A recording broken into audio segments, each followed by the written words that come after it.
ये तो छोटा बच्चा है और ये तो मेरे किसी काम का नहीं है। मैं इसे यहाँ से कैसे भगाऊं? ये तो मेरा सारा काम चौपट करवा देगा। दूसरी तरफ चिंटू को ना पाकर यशोदा घबरा जाती है। हे भगवान, अब चिंटू आधी रात को कहाँ चला गया? कहीं वो अपने बाबा को तो छुड़वाने उस खूनी गुफा की ओर तो नहीं चला गया? हे भगवान, अब मैं क्या करूं? यशोदा भागती हुई शामू के घर जाती है और शामू से मदद मांगती है। भैया, चिंटू घर से लापता है। वो अवश्य ही अपने बाबा को ढूंढने उस खूनी गुफा की ओर गया होगा। आप कृपा करके मेरी मदद कीजिए। फिर शामू भागकर बाकी गांव वालों से मदद मांगता है। अरे भाई कालिया, चिंटू भी उस खूनी गुफा की ओर चला गया है। अब हम सबको मिलकर उनकी मदद करनी चाहिए।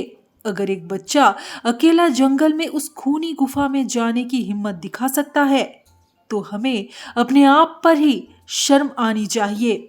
तुम सही कह रहे हो शामू, चिंटू को देखकर मुझ में भी हिम्मत आ गई है। चलो हम सब उस खूनी गुफा में चलते हैं, जो होगा देखा जाएगा। यही सोचकर गांव वाले भी गुफा की ओर जाते हैं।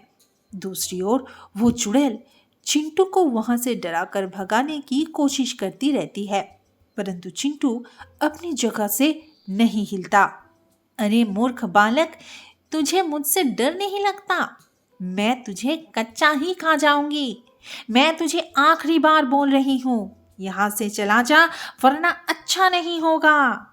ऐ चुड़ैल, मैं अपने बाबा से बहुत प्यार करता हूँ। अगर वो मेरे लिए अपनी जान दे सकते हैं तो मैं भी उनके लिए अपनी जान देने के लिए तैयार हूँ। मैं उन्हें लिए बगैर यहाँ से कहीं नहीं जाऊँगा और मैं तुमसे नहीं डरता। तुम्हें जो करना है कर लो। अरे यार, ये तो बहुत बहादुर है, यहाँ से जाने का नाम ही नहीं ले रहा है। कहीं मेरी सच्चाई सबके सामने ना आ जाए। अब मैं क्या करूं? तभी सब गांव वाले अपने हाथों में मशाल लिए वहां पहुंच जाते हैं। अरे बाप रे, यहाँ तो चुड़ैल है। अरे दैया, भागो यहाँ से वरना ये चुड़ैल हम सबको खा जाएगी। सभी गांव वाले डर जाते हैं। अरे मूर्खो, डरो नहीं। देखो, चिंटू तो उसके पास ही खड़ा है। अगर इस चुड़ैल को खाना ही होता तो चिंटू को कब का खा चुकी होती। जरूर ताल में कुछ काला है।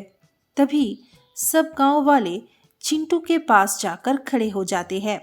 लगता है आज तुम सबकी मौत तुम्हें यहाँ पर खींच कर ले आई है।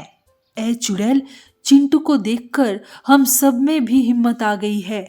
हम सब लोग तुमसे नहीं डरते। गांव वाले हाथों में मशाल लिए चुड़ैल की तरफ बढ़ते हैं। अरे ये क्या, ये सब तो मेरी ही तरफ आ रहे हैं। अब तो मुझे भागना ही पड़ेगा। देखो देखो, ये चुड़ैल तो दुम दबाकर भाग रही है। लगता है ये कोई चुड़ैल नहीं है, जरूर दाल में कुछ काला है।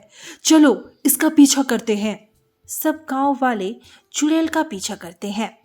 तभी पीछा करते करते गांव वाले ऐसी जगह पहुंच जाते हैं जहां बाकी गांव वाले मिल जाते हैं। वे सारे खुदाई का काम कर रहे होते हैं। वो लोग उन गांव वालों को अपनी ओर आता देख खुश हो जाते हैं और अपनी सारी आप बीती बताते हैं। अरे भाई घनश्याम, तुम सब लोग यहाँ खुदाई का काम क्यों कर रहे हो? और तुम सब गांव क्यों नहीं आए पिछले 2 महीने से? अरे क्या बताए भाई कालिया, इस औरत ने जबरदस्ती कैद करके हमें यहाँ रखा हुआ था। खजाने के लालच में हमसे दिन रात खुदाई करवाती थी। जब भी कोई गांव वाला हमारी तलाश में इस गुफा की ओर आता था, ये उसे डराकर भगा देती थी और उसे अंदर नहीं आने देती थी। और जो कोई भी अंदर आ जाता था वो उसे भी कैद करके यहाँ खुदाई के काम में लगा देती थी। सब गांव वाले मिलकर उस चुड़ैल को पकड़ लेती है। मुझे माफ कर दो, मैं खजाने की लालच में तुम सबको डराती थी। मैं कोई चुड़ैल नहीं हूँ और अब मुझे मेरी गलती का एहसास हो गया है। तुम लोग मुझे जो भी सज़ा देना चाहोगे मुझे मंजूर है। कोई बात नहीं, तुम्हें तुम्हारी गलती का एहसास हो गया है, यही बहुत है। हमें कभी भी डरना नहीं चाहिए और किसी भी भूत या चुड़ैल में विश्वास नहीं करना चाहिए।